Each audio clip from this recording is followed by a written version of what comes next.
All right, so everybody, this is the panel presentation of authors on the topic of rebuilding from the broken. So just checking everyone's here for the right thing. That's the session we have today. I'd like to firstly respectfully acknowledge the traditional owners of Mparntwe Alice Springs, the land we are meeting on today, and what a privilege to be here today amongst the rain-soaked lands that smell so good.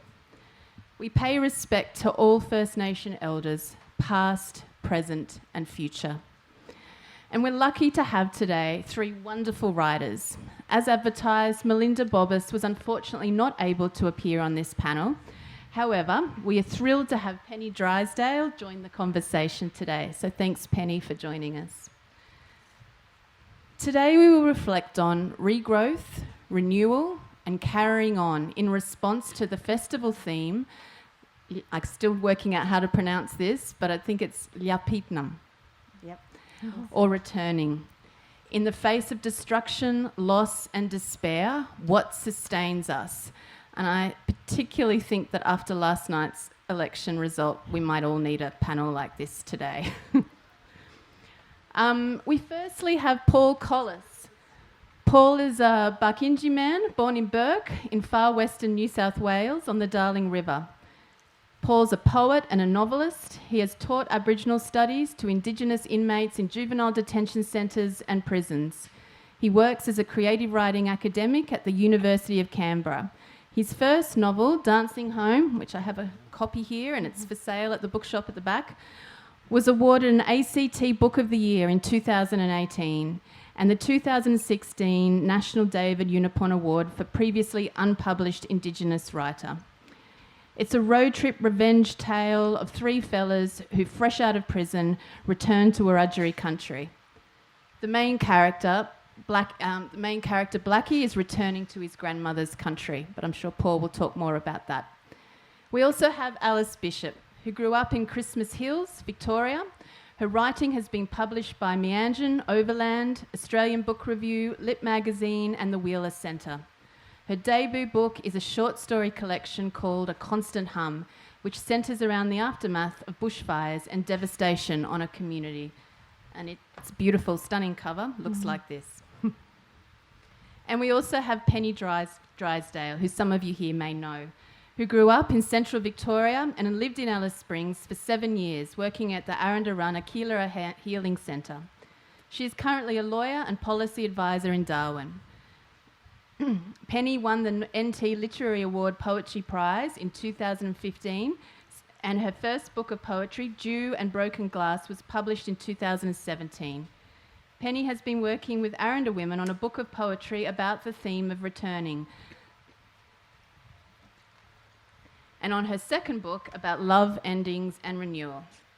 So I'd now like to invite the writers to respond first to this topic of regrowth, renewal and carrying on in the face of destruction, loss and despair. Is there anything that you would all like to say on this topic? Carrying on meant something different when I was younger.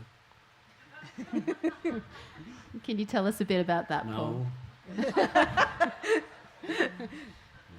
Alternatively, Paul, you and I were chatting before about maybe reading out a bit from your book. Would you just you felt really touched on that theme? What's the theme again? Rebuilding from the... Yeah. Settle down. All right. Well, this is really about this section I'm going to read. Is the transformation of this character, Blackie. You like it, Blackie, or not? He's funny and follow.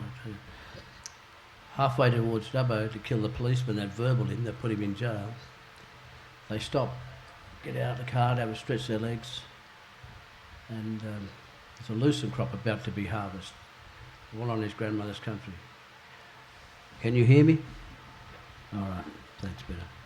I'll read you a little bit. See, so it's really about Blackie becoming a Wiradjuri. I think I call this chapter Becoming Wiradjuri. It's about a dancer. He remembered Yuko, the Japanese exchange student at the girls' school, who looked at him with a smile. She could dance better than all of them.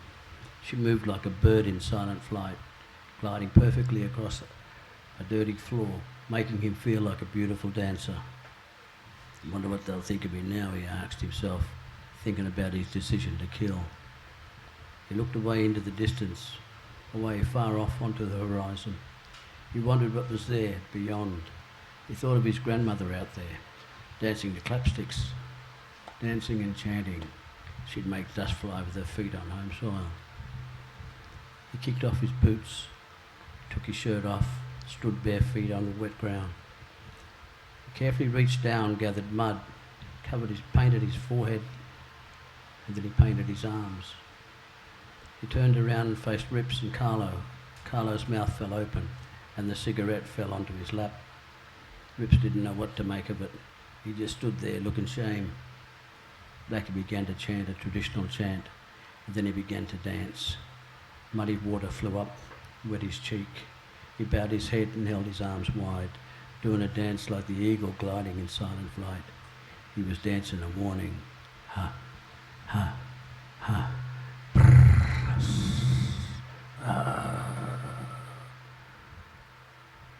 Carlo and Rips watched Blackie dancing his country back.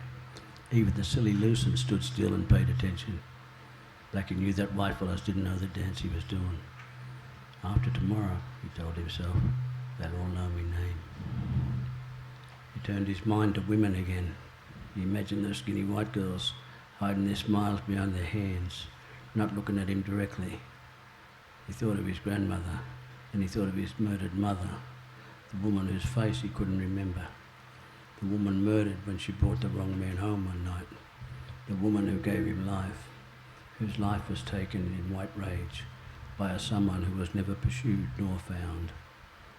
Blackie was 2 years old, was found the next day when his nan came to visit. He was screaming for mother's milk, standing in a pissy nappy beside his mother's broken, bloody body on the kitchen floor. And he imagined his father he'd never met, the man with no face, shrouded in black, the man who fucked his young mother and told her to keep the evening light on for him.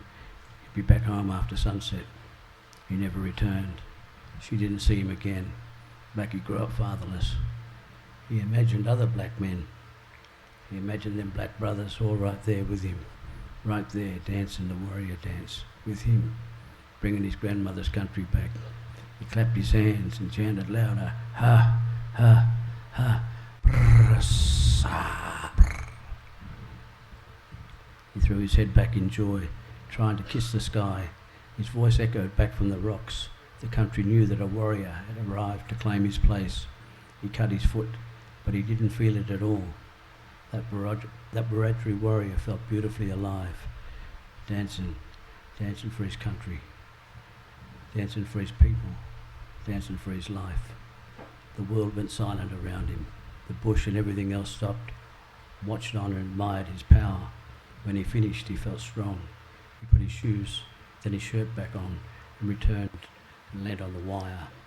Even the wire buzzed from his rhythm.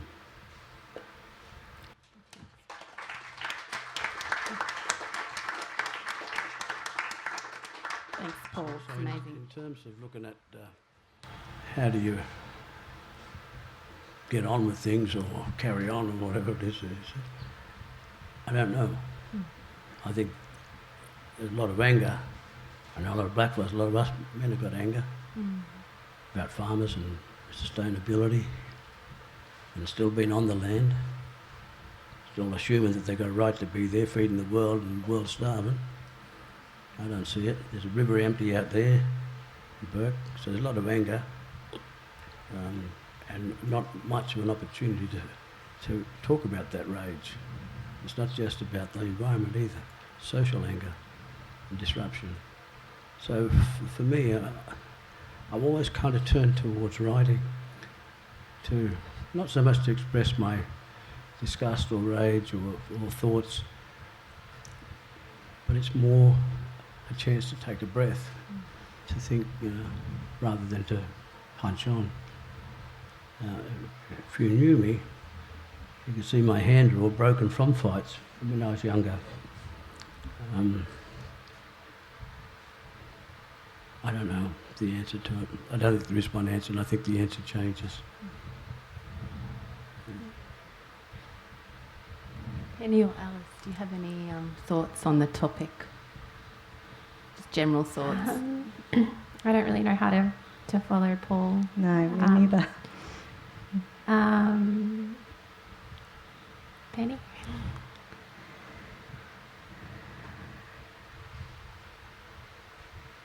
I suppose I'm still with what you were saying, Paul, rather than my own work. But I'm wondering how Blackie finds his way forward in your story. Maybe you could talk a little bit more about that. Ultimately, love is what controls him, or takes control of him, and he turns his rage from a rage against another person or against a system, not inward to himself, but in a giving way, gives himself to release a friend, to protect his family, to love his family. And in many ways, he cries for protection of Aboriginal people in the communities. He says to Fingers, the father of his nephews, or his cousin's kids, says, "You New Zealander, take these kids away from me, those boys old enough to go to boys' home. Those coppers will be after them now because they got me. Take them to New Zealand." Fingers says, "I've got nowhere to take them. I've got no money. We're stuck here." So, I don't know, there's no one answer to this stuff. That, if you look at the environment, I don't think it can be fixed. I don't see that Darling River ever running again. All the floodplains are blocked by farms. Whatever flow they put back in it, that'll go. There'll be nothing. It can't fill again. It's broken. People don't understand it. It's fucking broken. I was also thinking about your writing, and this is all of you, because all of your work is really firmly rooted in place and country. And particularly, Paul, your vivid and affectionate descriptions of landscapes and places through the character of Blackie's eyes shed light on the stories of a time pre-colonisation of community nurturing the land. And also Alice's short stories are all about the aftermath of a massive destruction of Black Saturday on a community and all the different people within the communities, their different reactions and ways of moving forward and healing. How do all of you bring hope or find hope in the face of destruction and devastation in your work?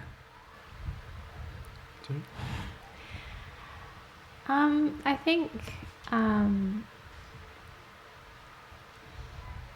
think, you know, when the bushfires of Black Saturday burnt down our family home, I think the first thing I noticed was a lack of colour, and it wasn't just a bushfire; it was a climate-flared firestorm. So it was it had the radiant heat of 2 Hiroshima bombs, and I know bushfire's been used for tens of thousands of years before white people came, and it's a thing that.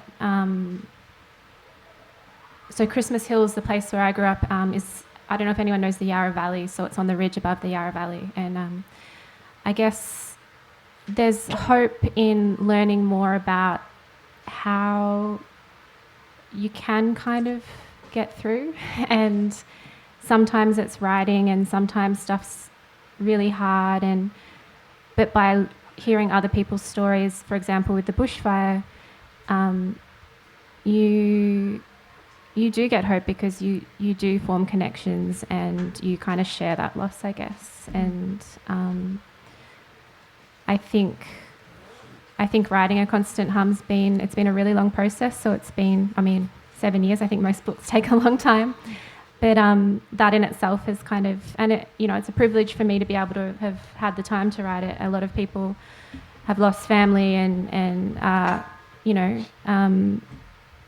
very unwell years on after the fact, with alcohol or suicide or domestic violence. I think, white communities out where I live often other domestic violence and consider it to be something that isn't part of their lives, but it very much is after bushfire and after natural disaster. And I think if we can talk about it and also give women their stories to be told, I think there's hope in that as well. Yeah. There's a voice that often is missing or never spoken to, and it's children. This little book's called Burning. They were Wiradjuri kids. They were kicked out of school. They were on suspension. Their elders asked them if they'd like to come and learn how to cut coolamans out of trees and how to do coal fires, how to burn the bush, look after it. They taught them through story and they taught them through practice. Have a look and then pass it on. Have a look around. Those kids had behaviour problems, they said, at school, and they were about to be expelled. As soon as they went into the bush with their elders, so the location and the teachers were absolutely critical because they listened to the kids and they helped them. Those kids had no more behaviour problems. That zine I was asked to launch in Mudgee last year. The kids were so fascinated with what they were learning in traditional culture that they were out of town. They said, no, we've done that now, we're doing something else. They're with their elders back out in the bush learning how to cut out canoes. In that book, they carry on more than 60,000 years of uninterrupted oral story to teach us. But their voices are quite often never heard. And it's even truer now, I guess, with the access to media, social media, things like that. Quite often the wrong things are being said to kids, the wrong things presented to kids. So I've worked for a long time with communities that are devastated, well, the black community. My life has been in two swings, I suppose. For about 20 years I've worked in schools, working with non-Aboriginal kids mainly, and with teachers, trying to have conversations, influence, encourage, discuss things with them. Until one day I was in Redfern in Everleigh Street. And there was an old woman, she passed on now, so I won't say her name. She was an old auntie. Street kids, Aboriginal kids, would come to her place to sleep at night. She only had 2 bedrooms, a lounge. Sometimes she could have 12 kids in there, young people, teenagers and that. Once she shut that door, no one come through. Police came with TRG, all dressed up, at the battering ram. She was about to break the door down. When she come out, she said, "You won't be breaking no door down here, what do you want?" They wanted one of the boys, 14-year-old, for unpaid fine. No joke. "Any weapons in the house?" They said. "It's the only weapon I can need right here." She patted a Bible on her chest. When I seen that woman standing there so brave, I stopped teaching whitefellas for the next 20 years. I went back into teaching in jails, teaching Aboriginal men. And some of the stuff that we're talking about, this returning, this kind of how do you heal, was what I taught in cultural studies. I was given the freedom to speak really on a very broad area of culture. So you'll find that in that Dancing Home, Blackie is not only a victim, but he's also a great teacher, I think, through experience or experiential learning, they say, to use those academic terms. You hear I'm a bit breathless because I've got asthma. I haven't got my spray. And I get a bit excited when I'm wild about the environment. That's sorry about that. Don't be sorry. It reminds me, because I don't know either how people carry on. I mean, at some point people put one foot in front of the other, but there are ways that people move forward, and I'm thinking of some practical ways. I'm thinking of some practical ways in which, for example, this festival with the theme of Lyapirtneme, about new life, and one of the things is that this festival... You okay? Good. One of the things about this festival is it has the theme, Lyapirtneme, about new life. But it also does incredible things in the way it organises the festival to try and encourage new life in the community around the festival as part of being Alice Springs. And one of the things that the festival has done and the NT Writers Centre has done is fund some workshops for Aranda women to be writing poetry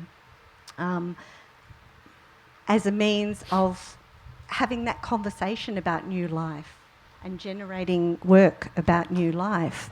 And so in February, I think we ran the first couple of workshops, and the women got together. Many of those women had never written a poem before, but you wouldn't know it because the work that was flowing out of the women was absolutely extraordinary.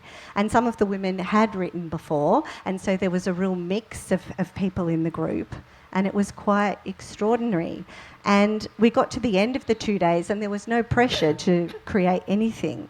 But the women actually wanted to make a book because they recognised how good the work was, in fact. And it was all around the theme for this festival. And so then they decided, yeah, we will make a book. And we didn't have any money to make the book happen because it wasn't part of the original deal. And so we did this crowdfunding. We just thought, why don't we put it out there just by email, not fancy website or anything, very old-fashioned way. And we put it out there, and within about a week, we'd raised $10,000 to pay for the printing and the thing for that book, And everyone who was involved in that was thrilled. I can see Pat sitting there smiling because she was some of the women. I don't know if Sylvia's still here. And some of the women that you heard reading on opening night were reading work generated from that workshop. And then having the funding enabled the publisher, Tylotus Press. So we found a publisher, and the publisher had national distribution around Australia.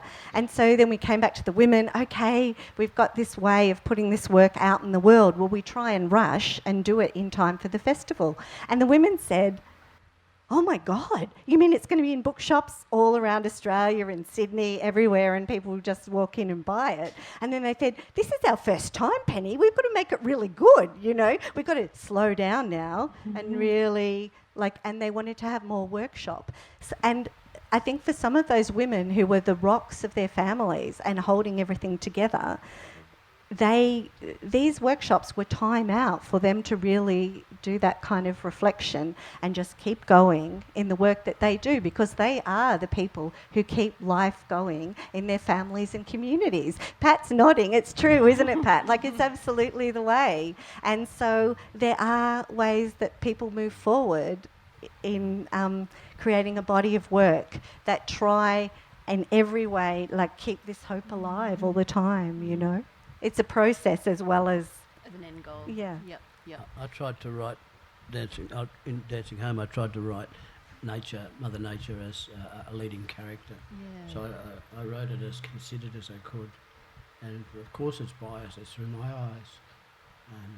But if you drive through that country that I described, from Blue Mountains down into Bathurst, Bloodlands, and then out to Orange and Wellington, onto Dubbo, you see those mountains. They are truly beautiful. It's the most... I think one thing in Paul's book, Dancing Home, that's really stunning, which I've already mentioned, is that through Blackie's eyes, we hear the memory of the land. We read about the stories within that land, not just these stunning landscapes themselves, not just the stories of how things were, but what's been lost, the scars as well on the country from colonisation. And so I guess that also leads me to ask, how do, in all of the work you do, both your writing or the work you do with other writers, how do you approach colonisation or address it, or how do you also address or approach decolonisation? Can I say something about those scars on the country first? Yeah. Last year, some Christian people asked Aboriginal healers and elders to come together to dance for the country, to talk about the country, the scars upon it from colonisation up in Casino. 80 people from across the country turned up this year, 26th of January, that weekend, in Canberra. They had another meeting. I think something like 1,500 Aboriginal healers and elders came from across the country. These old people trying to dance the scars of the country, the damage done, you know. The psychic violence, that's right, the psychic violence to the country. So we've never stopped trying to care for the country and to be part of it, because we're in an obligation with it anyway. We have a law of obligation, Aboriginal people, to everything and to other people as well. That's why I hate the anger in me, you know, that rage. It doesn't belong there. So your question was what? How does your work approach or address colonisation or decolonisation? I think I've posed a question that we're still colonised. Yeah. Yep. Like you're still in chains. Yeah. And so I guess my address to it is that it's not gone away. And it's not just me being angry because I'm black. That's the reality. Yeah. Yep. Yep. Blackie gives everything for his people. We give enough, poor fella. He's flying first class and I'm sitting on my arse here in hot day in Alice Springs. How's that? Hey? Good on him. I hung with that man for a long time. That took me 8 years to write that too. Yeah. But the story, I think, was there all along. I just didn't... The words came to me. It's like I didn't write it, you know. There are multiple authors in that book. Men and women I've driven with over the years and hung out with. They're all part of that. They're all part of the authorship. Yeah. My family don't read very much, neither do I. I dedicated the book to my brother. He hasn't read it. I don't think he opened the cover. I don't think he knows that it's dedicated to him. Oh, yeah. That's the way it is. We weren't brought up readers, you know, we were brought up lookers. I think there's some incredible works at this festival that speak to how to counter colonisation. And it's one of the incredible things about this festival, I think, the way in which it scrutinises those things. And I don't know if any of you heard the work of Charmaine Papertalk Green and John Kinsella.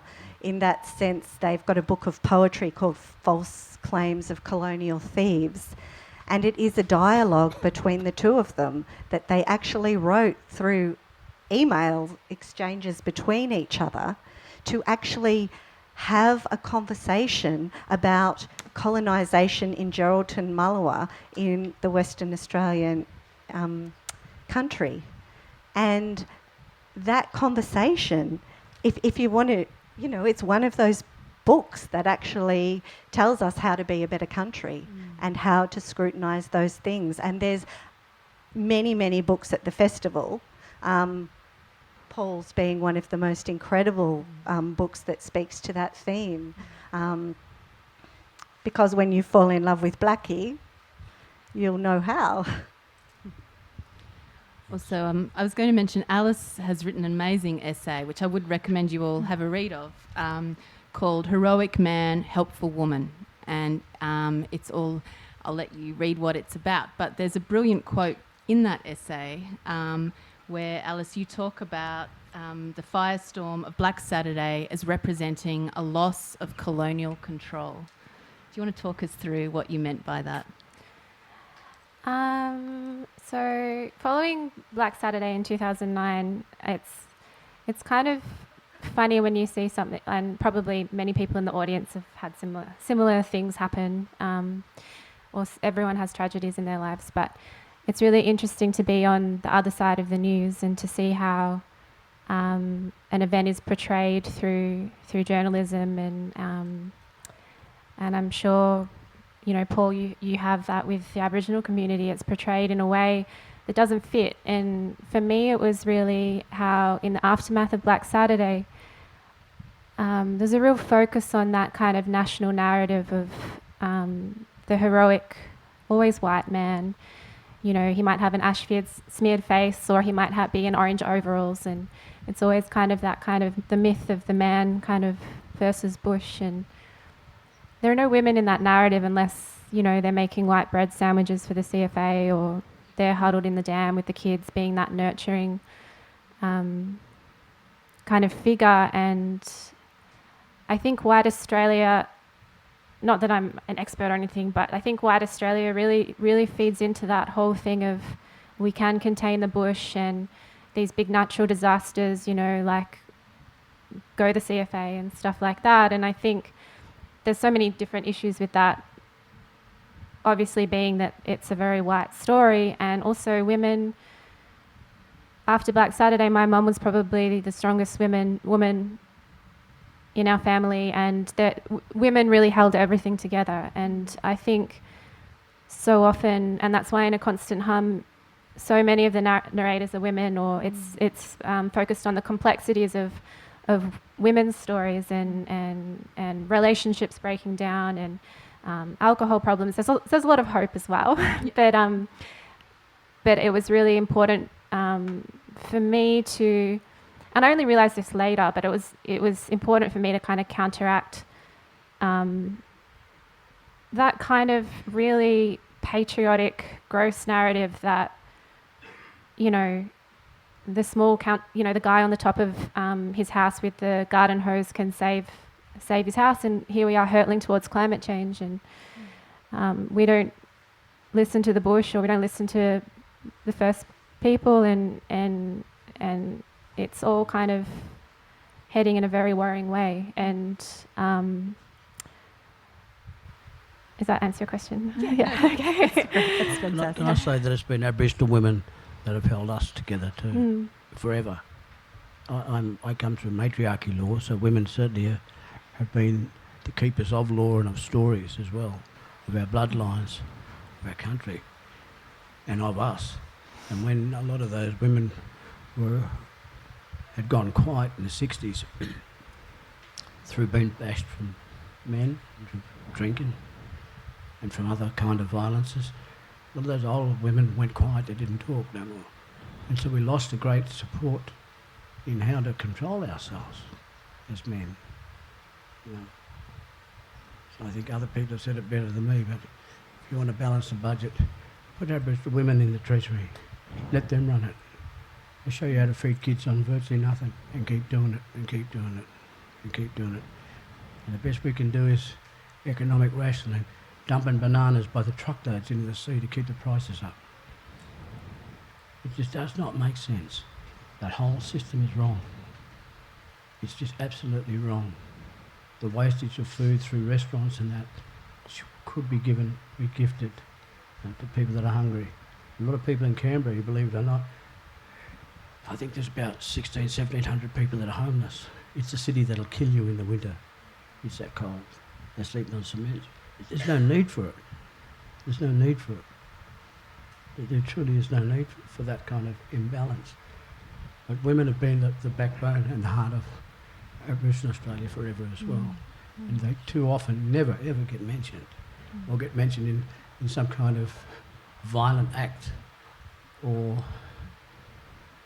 a couple get singled out as great artists or something like that. You know, they're much more than that. They're every day, every minute, every night.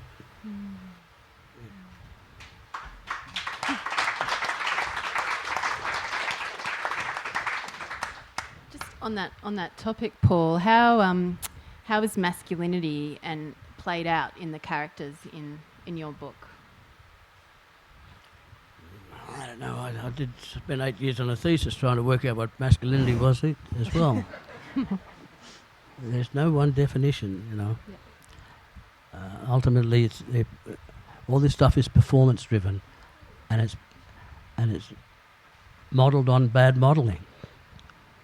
You know, it's truly modelled on bad modelling. When people say, "Oh, you can't go back," no one's saying we want to go back. You know? but we need to act a lot better towards each other. And that comes back to what I was saying right at the beginning about talking with kids, teaching kids. So again, this funding to schools is all over the place. Up here would know it better than anywhere. Bilingual schools have been kicked and kicked and kicked around by every government that comes in. One will fund it, one will take it away. Even Julia Gillard, when she was Prime Minister, said everyone must learn English, and she was referring to this community. How, what rot? I just don't get it. I don't understand why we've got fools running the country. Well, anyone know the New Zealand national anthem? Got a boat?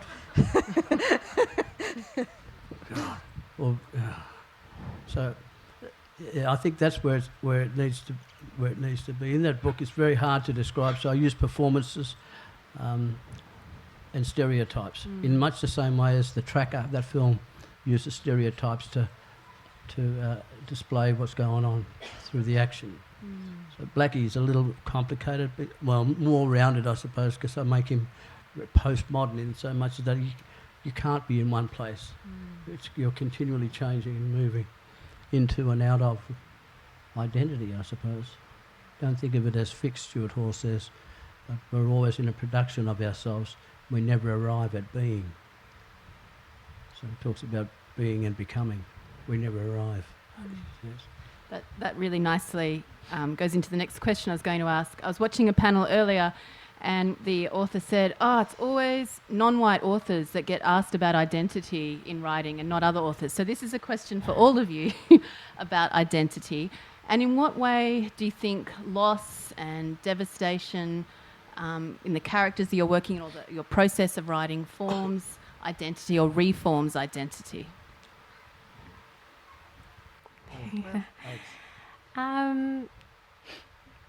I mean, it sounds cliche, but I think loss and hardship, maybe it sounds like a privileged thing to say, but it does scaffold you in a way. And I think a lot of characters in books that I like reading, whether it's my favourite, I keep talking about my favourite writers up here, but they're very Melbourne focused. So Josephine Rowe and Tony Birch, and there are so many writers that I look up to that focus on characters that maybe they're going through a really, really, really, really shit time, but it's the smaller details in life that kind of they're illuminated through text. And I think, and that's helped me when I've gone through hard times, in that, if I read someone like Birch's writing or Rowe's writing, and I go, there's a kind of, you're like, they've done it, or because you can sense them in the work, and you realise, or with Paul's reading the other night, I just, it's empowering, such a tacky word, but it just it does really give you hope. And I think that if you can share that if you can reach a reader somehow through that, then that's a really cool thing. Yeah. Thanks, Alice. I think love, if you fall in love or you experience great loss and pain, your whole identity is shattered, really. And it's fragmented, and you've got to find a way forward and to, I guess, rebuild that identity, which is what the panels are. And I suppose my work, Dew and Broken Glass, is really about moving to Alice Springs and building a relationship with people in place here, because I think when I arrived here, my identity was a bit shattered because I knew I was in this place and needed to find an identity in relation to the landscape here and the people who are the rightful owners of this place. And that was a long journey. That's a 7-year journey of self-scrutiny and writing poems and thinking through those issues. But also my current work is about what happens when there's when love atrophies, if you like, when there's separation. And so all of the things that you once had as part of your certain world are no longer there. And you can, at one level, appreciate and respect that that's maybe something that has to happen. And you can watch that demise, if you like. but you're not the same person. You know, you're in a sense shattered by that. And at some point you have to find your way forward back to yourself, which is in a sense a returning because you were always there. And so my current work is exploring those kinds of themes, but it's pretty hard going because when you're in that place to look at yourself with such brutality is not the right word, but it's looking at almost interrogating yourself and who you are and what you believe in and how you relate to all the other people around you. And I think that there's all sorts of different kinds of surrender, I guess, that has to happen for you to re-find your own story. And it doesn't happen, it's not a linear process. It's like this whole back and forward journey. And it's one of the things I love about Paul's book because it's that story that you have is about that road trip. And so there are points along that way where Blackie's identity is kind of questioned in that way. He's thinking about himself and who he's going to be. And there's that wonderful moment early on in the book where Blackie's just thinking to himself as they're driving through different landscapes, and it's a bit of quite a drug-fueled road trip as well, but he's questioning all these things, and suddenly he says out loud, "Oh, am I still black?" to the person he was travelling with. And it was this, from my perspective as a reader, it felt like this moment of going, I've lost so much, have I lost that too, in that time lost to incarceration? That when he questions himself, I'm still black, am I still black?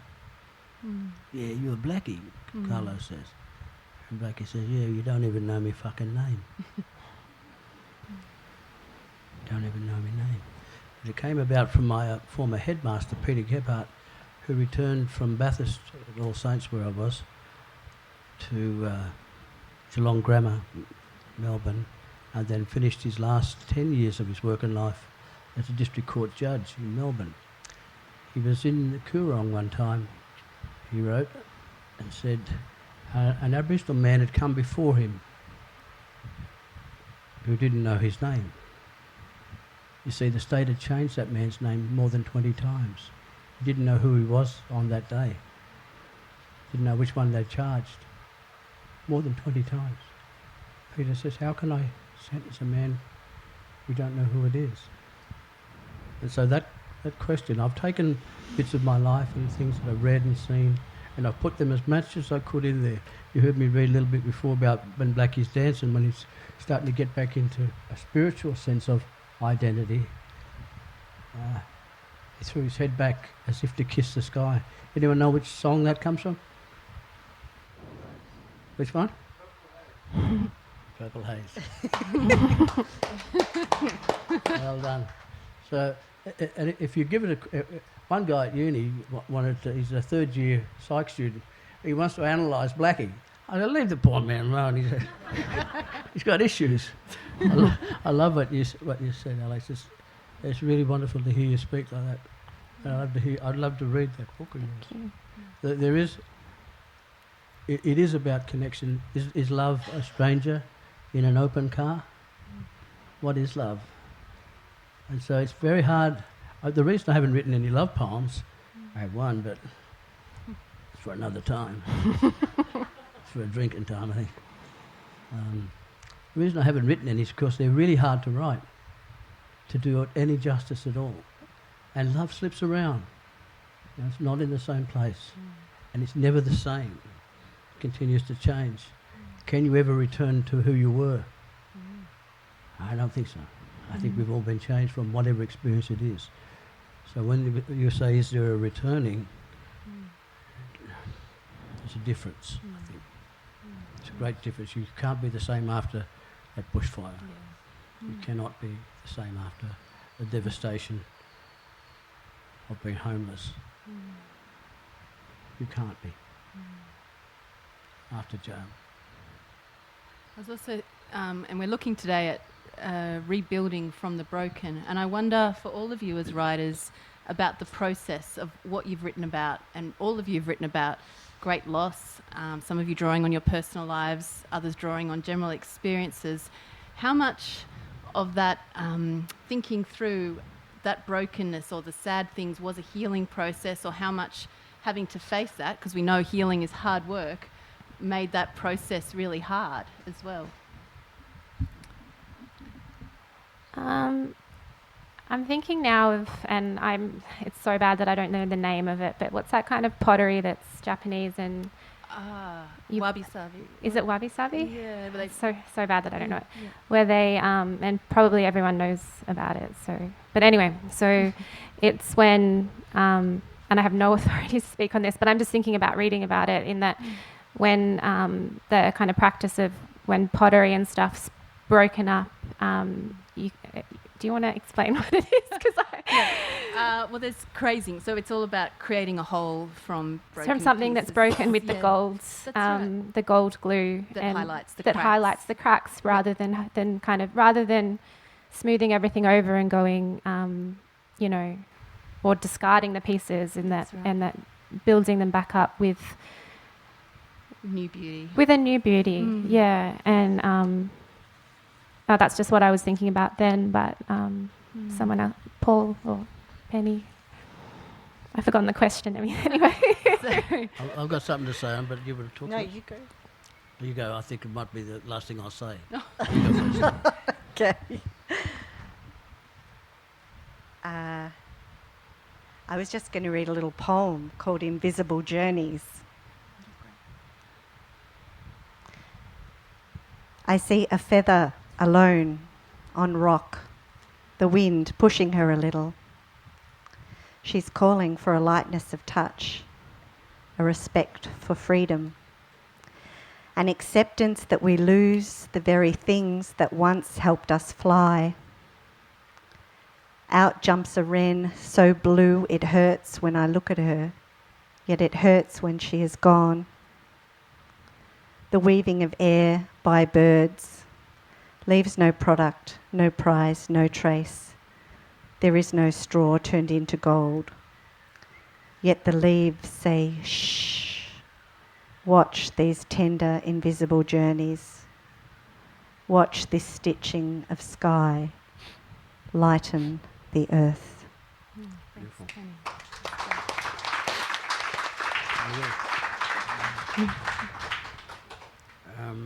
On the thing of love thing, anyone heard any postmodern poems? Anyone know anything about postmodern poetry? I think I might be making it up. By the way, my novel, Dancing Home, it's a new genre in writing. It's called Koori Noir. Yeah. Do you know what Koori means? Yeah. Blackfella? Yeah, Koori Noir. Anyway, I will be heard. I'll only say this once. Postmodern poetry is about the breaking of the poem. So here's the first one. Broken. Thank you. The second one is that I'm shattered. Thanks. And the third one, everyone loves the third poem. It's a reflection poem. I. You. Thanks. So that's how you make love, I think. Told you, stunned. Not easy, postmodernist. So I guess what I was getting at before was the books that you and what you are all producing. Is there some sense to which the works you are producing is healing for yourselves? I'm still broken because I'm shattered. Yeah, that has been great healing for me. I had a lot of anger. I still got a fair bit too. But I hope I hang on to some of it. I don't be completely blissed out. That's not the way Blackie rolls. No. But I did deal with a lot of relationship stuff, anger that I had from a relationship that I didn't anymore. I had a lot of grief around my dead grandmother, some things that I should have done when she was alive. So it took me 8 years to write that book, but it took me more than 20 years to attempt it, to say sorry. So, yeah, it did do a lot.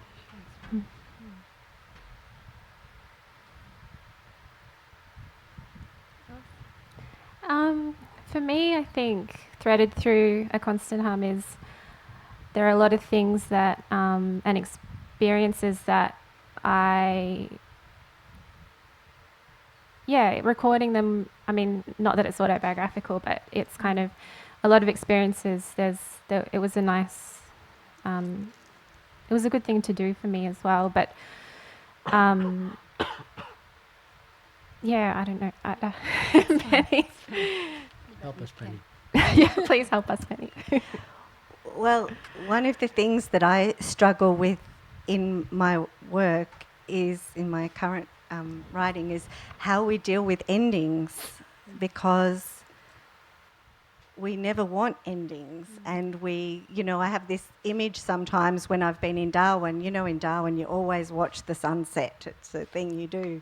And, I have this image of this little loony cartoon character sitting on the horizon trying to stop the sun from setting, But of course, if you stop the sun from setting, A, you get burnt, and B, nothing will rise. The sun can't rise the next day if it hasn't set the night before. And so there's something about how we try and deal with endings. But that's not just, you can have an intellectual understanding that that's silly, but you actually have to emotionally go through the journey of that. And so for me, I think writing a whole lot of different things that are not actually about the particular incident in question, but are about observing in nature or in relationships or in lives that you see around. Actually, can you come to some greater acceptance that sometimes those things are actually important, and that is part of the healing process. And for me, I couldn't do that if I didn't write poetry, because it's how you make sense of the world, I guess. I think I've got two things to say around endings. One is, endings and return, I suppose. A lot of people believe that there are 7 souls in the world, that's it. The soul doesn't reproduce and it can't die. When the body dies, the soul will go into another body. Could be dirt, it could be anything in nature, it could be person, animal. And so in some aspect, you never leave. And it also speaks to that which I grew up with, everything being in a sacred, step lightly, carefully, go about your business way with the world. Everything's in relationship with you. So death doesn't keep us away from our loved ones. They still inform me, I still visit. It goes to still present. Sometimes I've been caught talking to myself, or seemingly, but it might be because one time it was just after my mum died, and she was near me, I could feel her. I was talking to her. Sometimes I could smell bread burning, because they used to cook dampers in that in old wood fire stoves, and then I can still smell it. It's not there, but I can smell it. I know that Nana or Mum's there, wanting to inform me, guide me somewhere. I might be getting into trouble or about to. So it's another way of moving. The other thing is the issue of responsibility to stories. I wrote Dancing Home as honestly as I could. I haven't got a great vocabulary. I haven't done lit studies. I've done 2 creative writing subjects, that's it, creative writing 1 and 2. I've got a doctorate in cultural theory. If you heard me last night, I could tell lies. Well, what's truth anyway? Pontius Pilate asked, what is truth? So I grew up with good storytellers, really good storytellers. When they'd tell the story, they'd evoke the spirit of the person or the thing that they were doing. You could see that in dance all the time. And if you had been with me when I was a little boy, about that girl's age out there, when the mole fellas used to come to our camp and dance at night, it's like you own a spirit world with them. It's absolutely beautiful. And it was something which I never wanted to return from. But of course, I have it, life is an imagination, they say. So I carry the responsibility of stories very importantly. My grandfather thought that he was the last speaker, or one of the last speakers of Barkindji, and that no one wanted to talk Barkindji anymore. So when I asked him, Grandfather, won't you teach me Barkindji, when I was 11, he asked me, he said, who are you going to speak to, boy, when I'm gone? So to die with that responsibility, with that sadness, it's never left me, that he felt like that. He was my best friend, my grandfather, by a long way. Still is. With story, I've been asking writers, authors, in this workshop group that I've been teaching called Story Ground Project, what is the responsibility that the story carries in them if the story is of other people?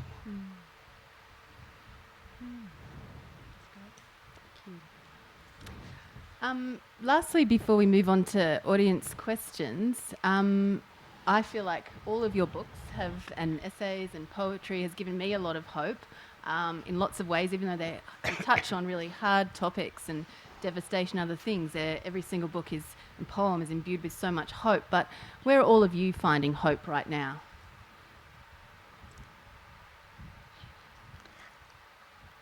Next question. I've got my hope is in art, in story and in art, in writing. I don't trust politicians. I've got no hope there. So give art a chance. Yeah.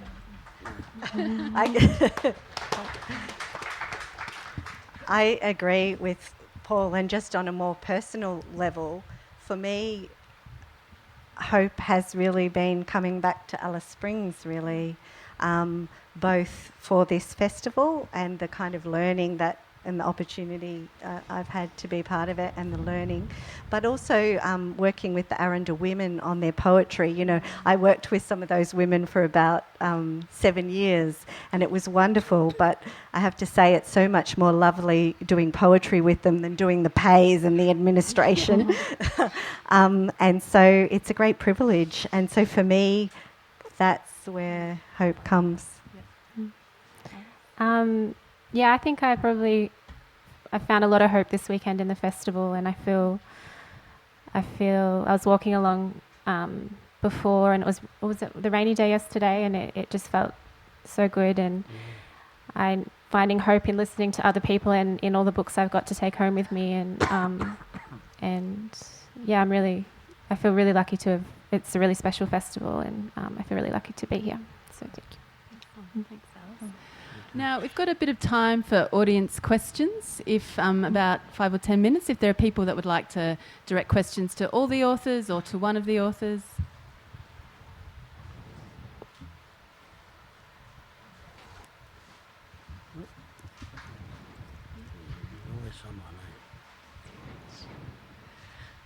Yeah, good afternoon. Thank you so much. That was so beautiful and moving. I just sort of, as a reader, kind of want to acknowledge just the incredible generosity and the incredible kind of offering that writing something, the works that you have written, does. And it's sort of acknowledging the hard work, you know, that 8-year kind of journey that you've each been on in your different ways. And Alice, I actually just wanted to ask you about, not only is this your journey and your healing journey, writing the stories, but actually I think people reading the stories will have go on their own journey and their own healing, and I think that's an incredible offering. And I wonder how your family have actually responded to the collection in that way, and what kind of healing you've shared together as well. Full disclosure, I know Kate. She's an old friend of mine. But and she does lots of great work for Mugaballa Books, and it's a hard thing to talk about, because I think I dedicated this book to my mum and dad, and Dad's kind of a bit gruff and not really. He actually appeared in one of Tony Birch's essays recently because they had a bit of a connection, and that's what prompted me to write Coppering, because I thought my dad has been there for me so much. And he said to me, he sent me a text the other day, and he was just like, you know, your writing, Ali, has been a rock for me. in regards to the bushfires. And for me, that was a really special text to receive, because I think he doesn't really talk about it as much as maybe he should. And you know, they've rebuilt and all of that stuff, but at the same time it's kind of that acknowledgement that things do linger, and kind of what we've been talking about tonight, in that sometimes it's really important to talk about it. My younger brother, he's 28, and he doesn't talk about it much, but my mum, I think we were really lucky in that we kind of did come closer together after the fire, and yeah, sometimes big things like that can either break. It's sometimes just luck too. Sometimes it can break a family, or sometimes it can you can come closer together. And it's really nice to be able to dedicate a book to my parents, who were rocks throughout, you know, the fire, and I think they're really happy. So we'll hope. Thanks, Kate. Any other questions? Nope.